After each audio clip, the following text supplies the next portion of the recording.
Hello, hello. Welcome to the podcast. We're so excited to have you here. We're so excited for our guest today, Sarah Harper, who was a past client of ours and just a shining light in our community. Welcome to the podcast, Sarah.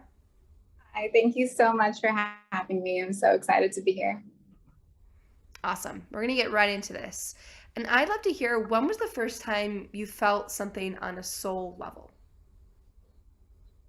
So, the first thing I ever connected to on a soul level was that I was meant to be a healer.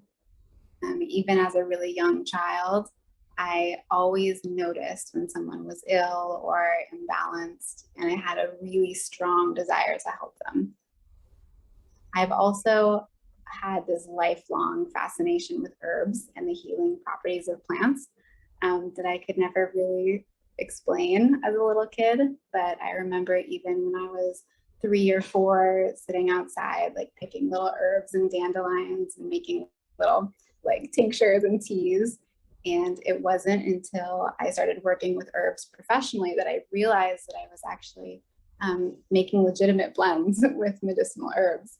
And the funny thing is, I felt at that time like I knew exactly what I was doing. Like I was so connected to Earth, and she was just feeding me this information on like a soul level. Wow. I love that so much and I love asking this question because as kids, we are so intuitive and we're so close to from being in the spiritual world that it's like heightened and it's just that inner knowing that's so strong. I'm so curious if any specific experiences come to mind where you remember helping a family member or wanting to be like the healer role. So many. um, yeah. Specifically, I remember my mom had really severe migraines when I was very little, like 3 or 4, and I actually had really bad migraines as a little kid too. But I used to like craft her these special like cold packs for her head and bring her different like teas and like things to help soothe her. Like I would bring her little like kind of hot like rice bags, I guess you would microwave. They'd be like really soothing to the muscles. Um, but I have really strong memories as a little kid, just trying like with my whole heart and soul to really heal. I love that so much. That's so cute. I'm picturing just like a mini you running around with frozen foods, just trying to heal your mom. Yeah, exactly. So it kind of seems like your whole life you've really been into the medicinal side and being a healer. But how did you actually come into medicine as an adult? So I had always known that I wanted to go into medicine. So it felt like a really natural choice for me. Um, at that point, when I was in high school, it was just my mom and me, and we had very little money, and I couldn't really afford college applications. And we saved enough for 2 applications, and I ended up getting into NYU on academic scholarship, which was incredibly lucky because they had one of the best medical programs at that time.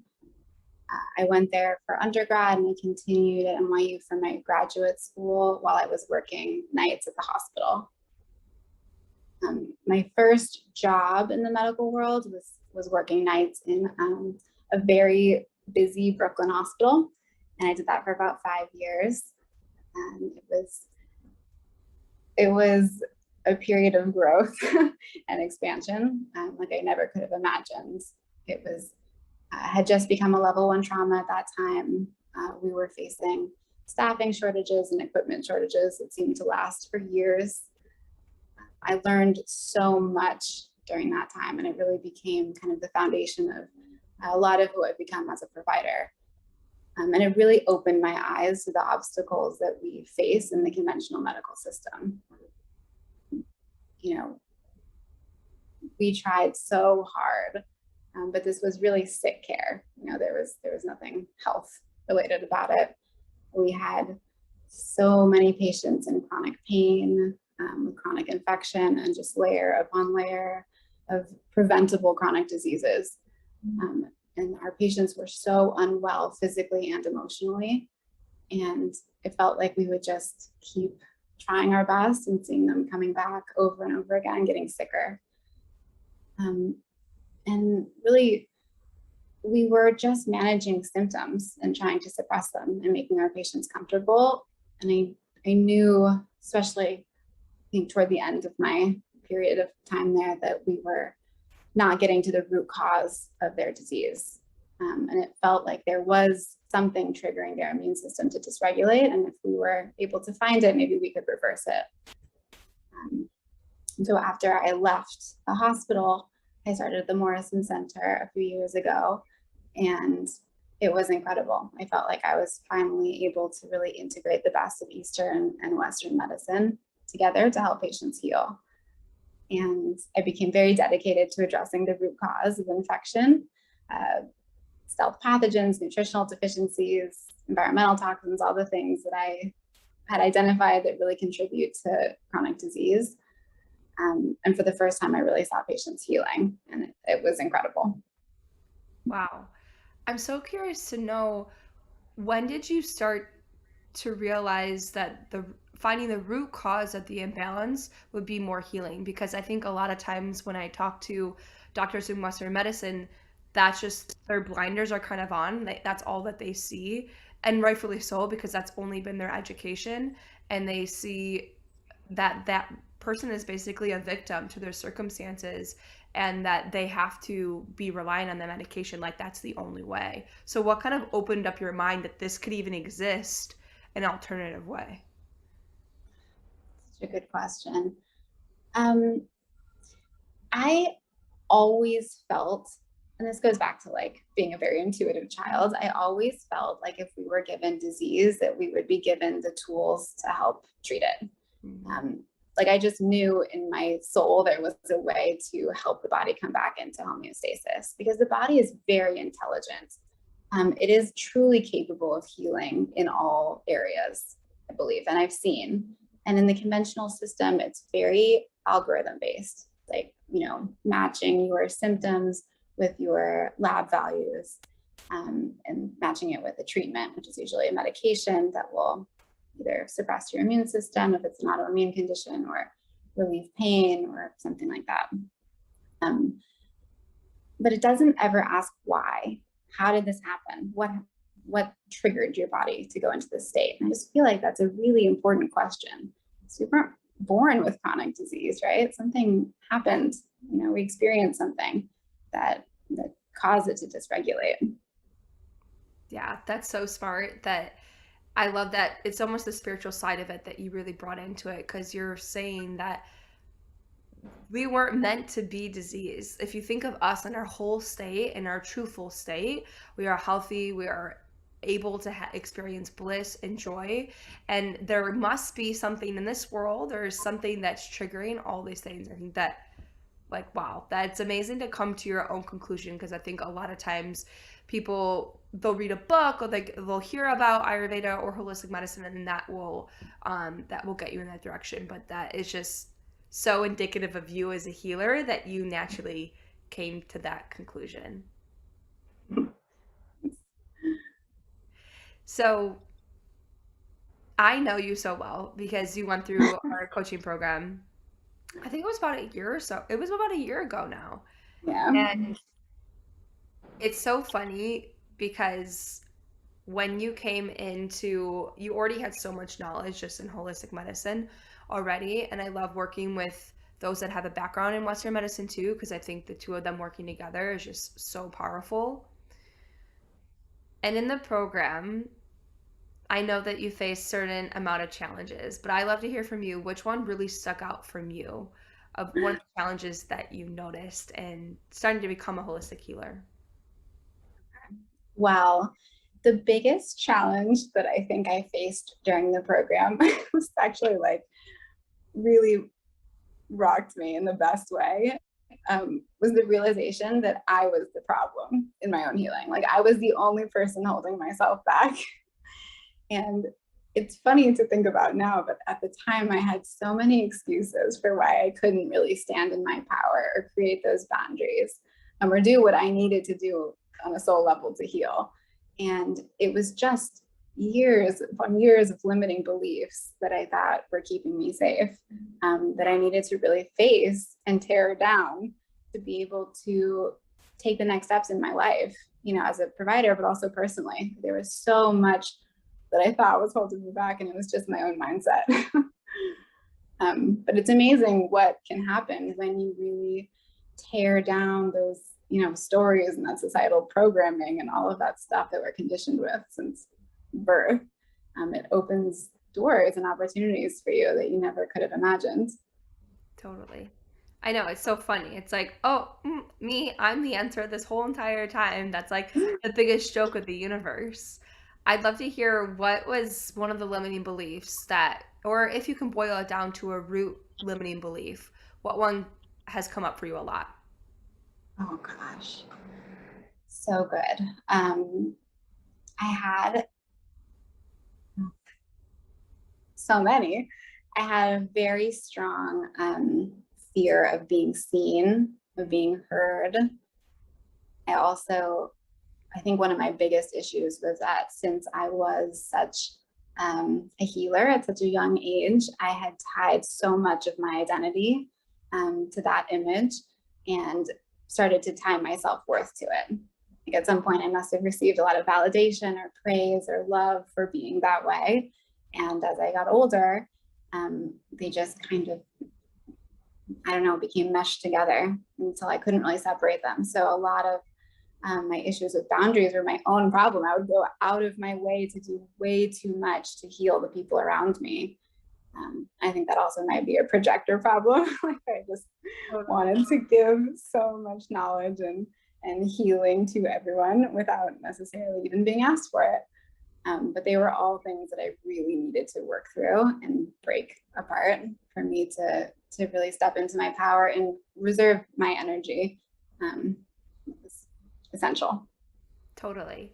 And for those listening, we talk about human design all the time. So Sarah's referring to her human design type as a projector, similar to what I am as a projector.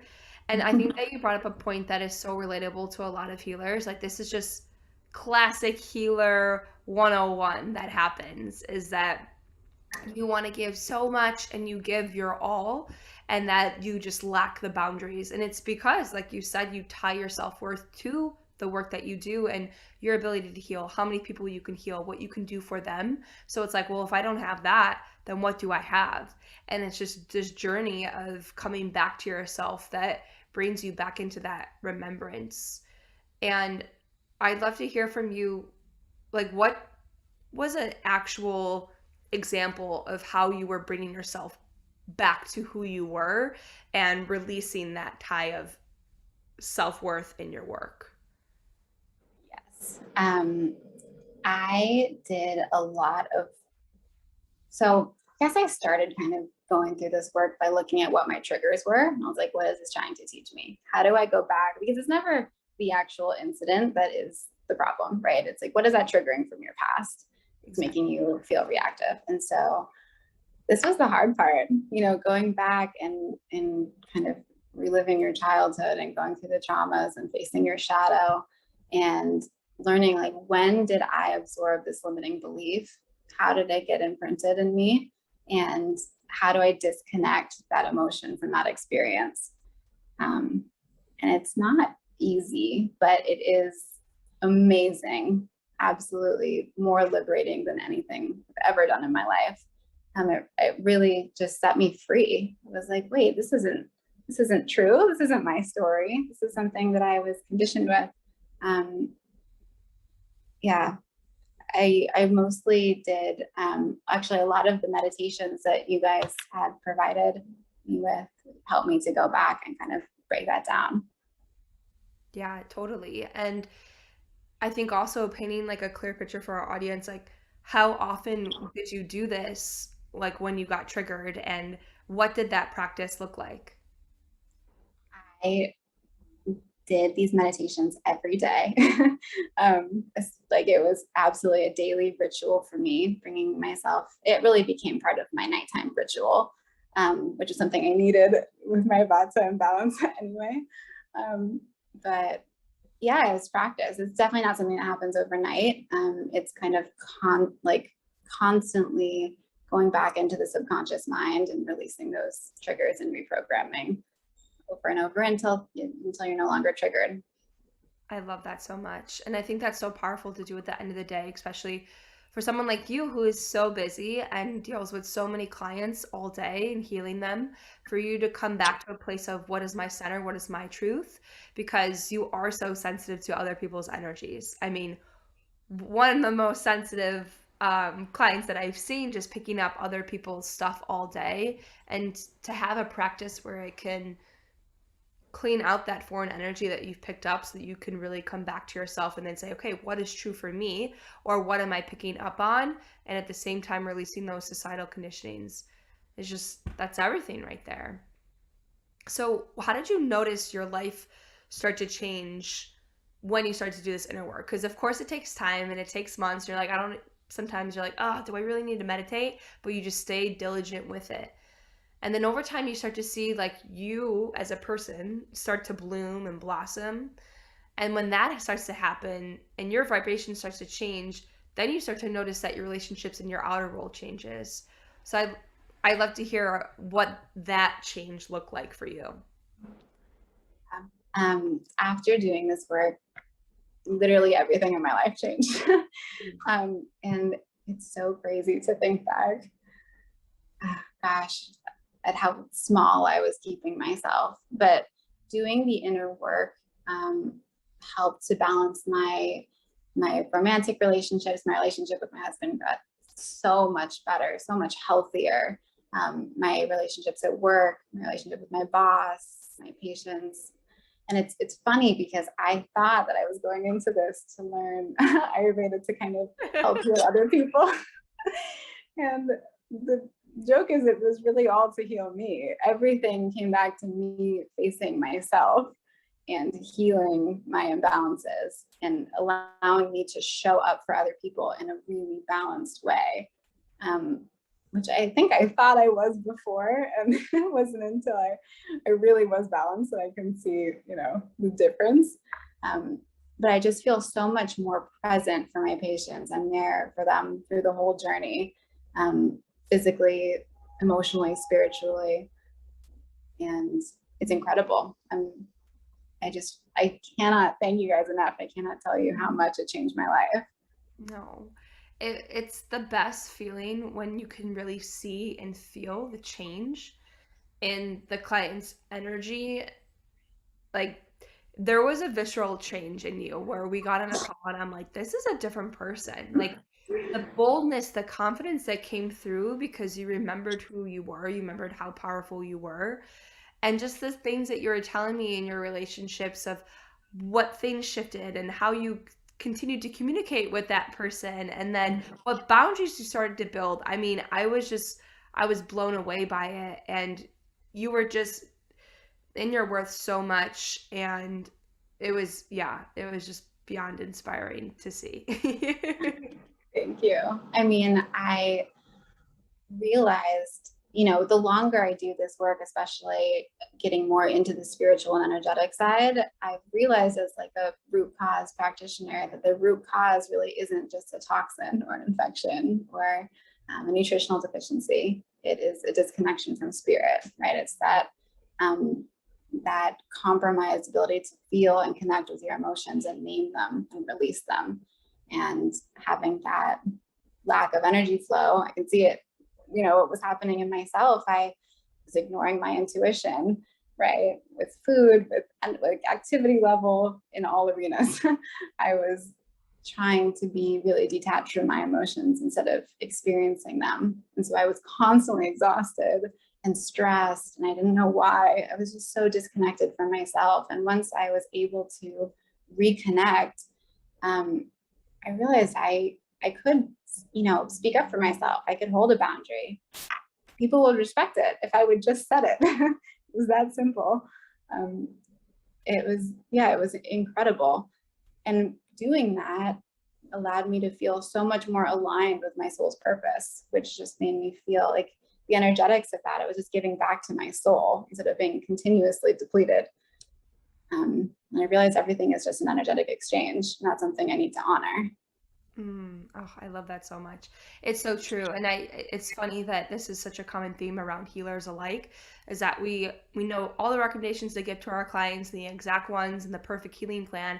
And then when it comes to our self-care, sometimes it's like completely out the door. Well, I don't need it. I could just give it out to other people. And it's like you just remember that, and you instilling your self-care practices like that initial catalyst of this whole spiritual journey, and coming back to yourself, as you so beautifully put. I would also love to hear, now that you knowing the root cause is a disconnect in spirit, how did this shift you working with your clients? Because I knew you worked so on the tangible level, giving them supplements and herbs, which was beautiful. But now understanding this piece, how does that change the relationship that you have with them? Yes, it's a great question. I, I do try to explain to patients that there is a spiritual and energetic component to healing. And that, to me, that is the true root cause. And without addressing, the stagnant energy, the unhealed traumas, it's difficult to attain real physical health. Um, Not everyone is ready for that journey, I would say, when they initially come. Some are, and it's incredible. And, I teach them meditation and breath work and Reiki. And I also have another amazing provider who does emotion code and EFT, and yeah, all of these incredible modalities for healing. But I do just try to keep bringing it up if people aren't totally ready, just, so that it's available to them when they are, because I completely understand it is not easy work to do, but to me it is vital. The supplements and the herbs, like, they're great, but I think that an issue sometimes in the holistic kind of alternative medicine world is that we're also giving like a holistic band-aid sometimes, right? It's still matching a symptom with a little supplement to help suppress it. Not suppress it, it's a little better than that, but you run the risk of doing something similar. Totally.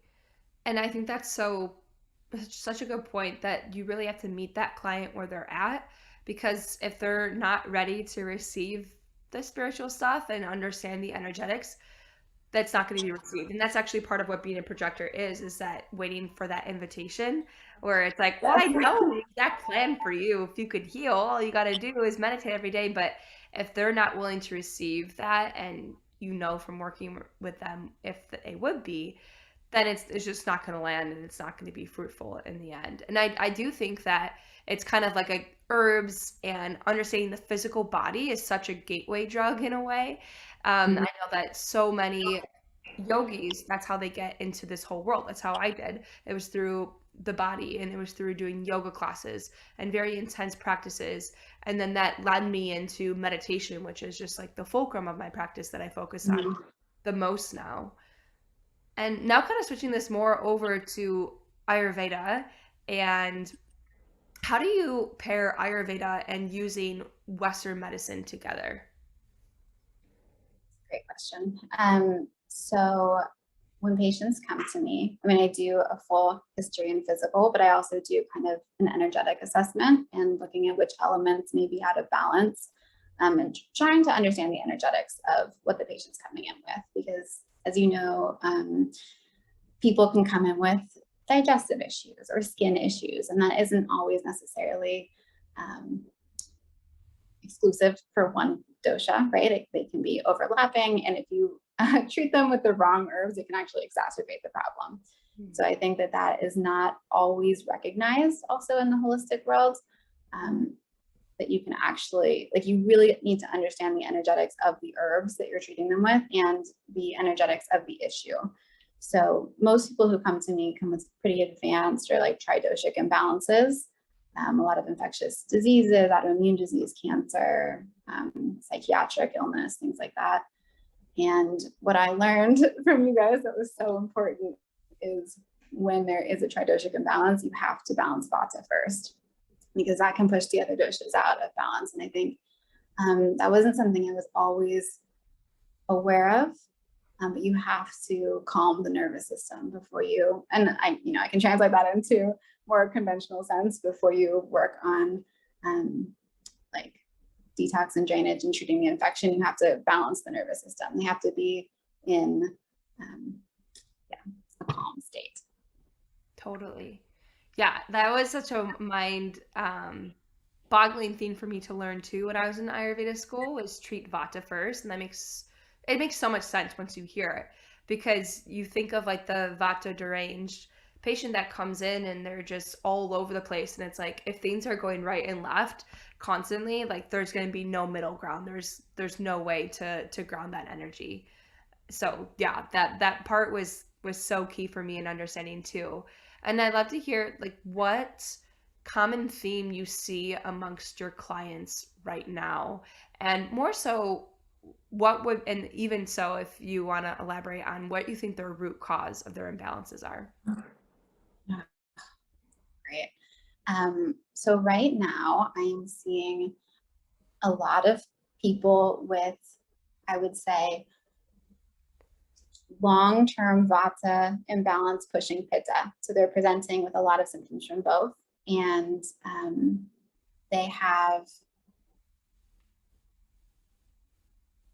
all right, energetics wise, I think the real root cause is low self-worth.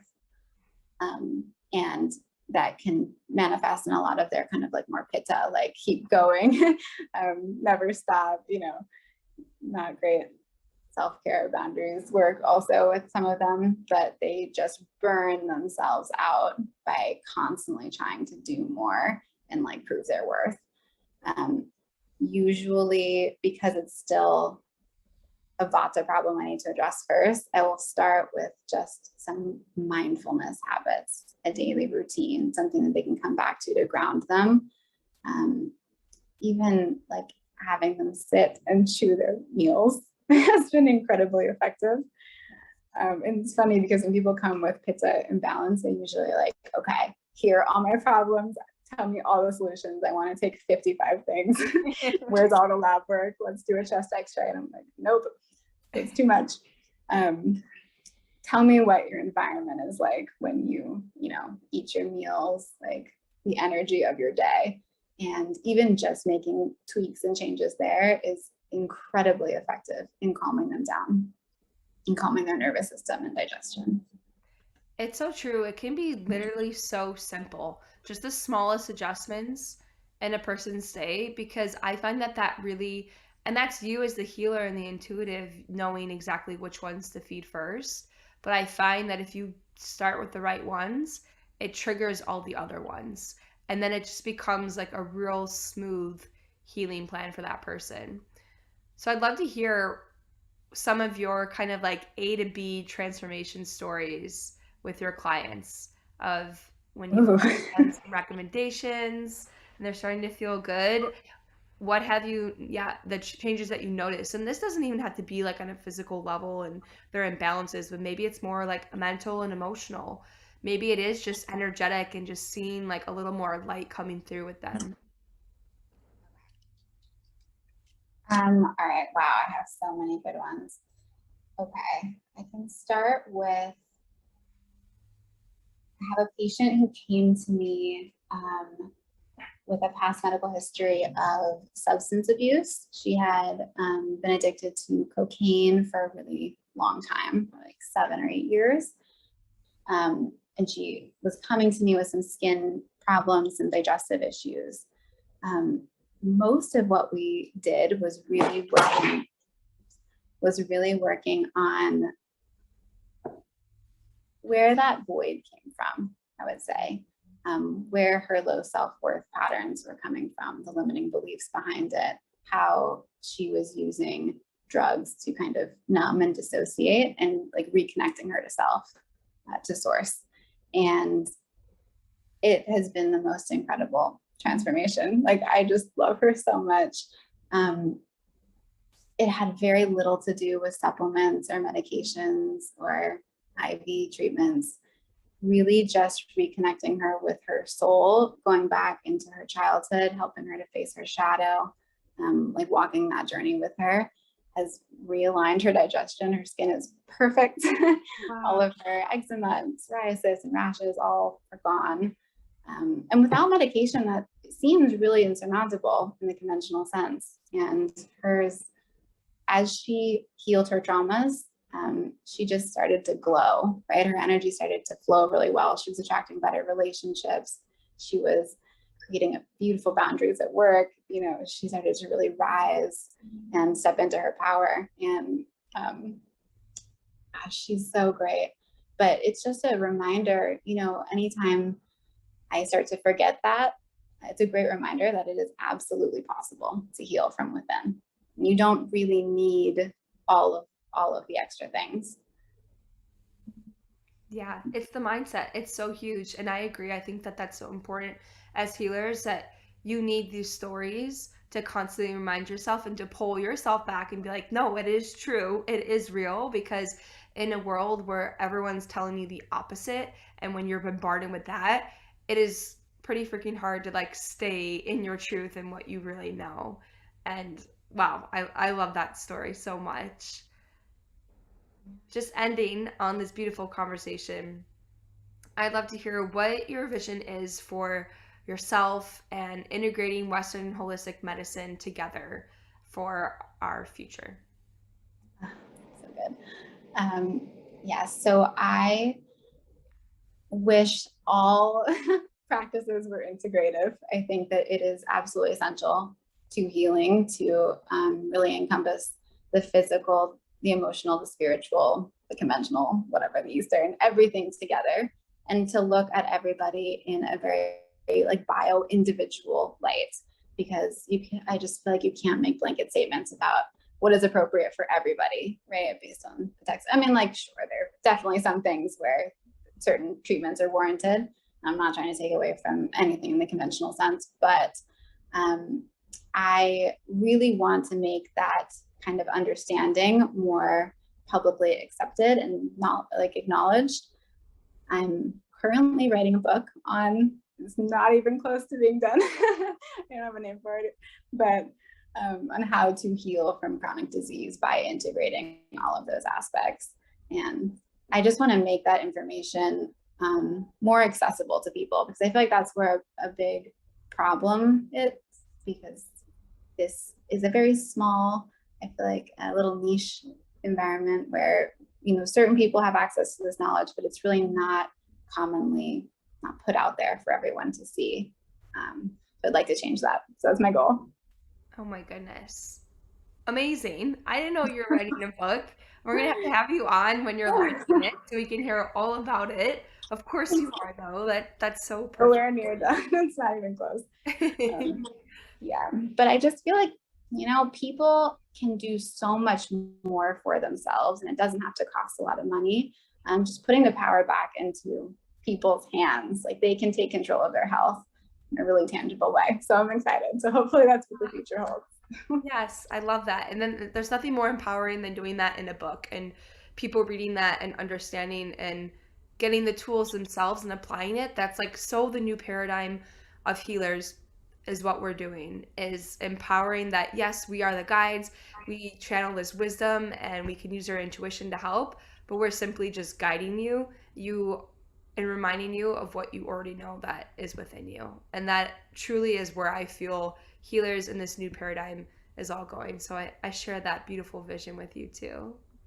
Oh, amazing. I know it's incredible that we come into the world, these like whole and perfect souls, so connected to source, so aligned with our purpose. And then at some point, we have all the programming and conditioning. And then eventually as adults, we just have to find our way back to ourselves. That's the goal. It's amazing. Definitely. Well, thank you so much for your time and your beautiful wisdom. I just love you so much, and I know our community will too. And if our community members wanted to work with you on that holistic integrative medicine level, how can they find you? So you can send me an email. My email address is sarahharpernp@gmail.com. And if you have any questions or are interested in the holistic world, feel free to reach out to me. Yes. And Sarah does amazing Reiki as well. Sarah's your Reiki master, correct? I'm a master teacher, but I never teach. Well, maybe one day you'll lead the trainings. But I love Yeah. receiving Reiki from you as well, and I know you integrate that in your consultations too. So we'll have all of that linked in the show notes. And thank you just so much for your time. And just so lovely to see your face again. Oh, I know. Thank you so much for having me. You guys are just an absolute light. I just cannot thank you enough for everything you've done for me. Oh. Well, we hope you have a beautiful rest of your day, everyone. Thanks for tuning in, and we'll see you next time.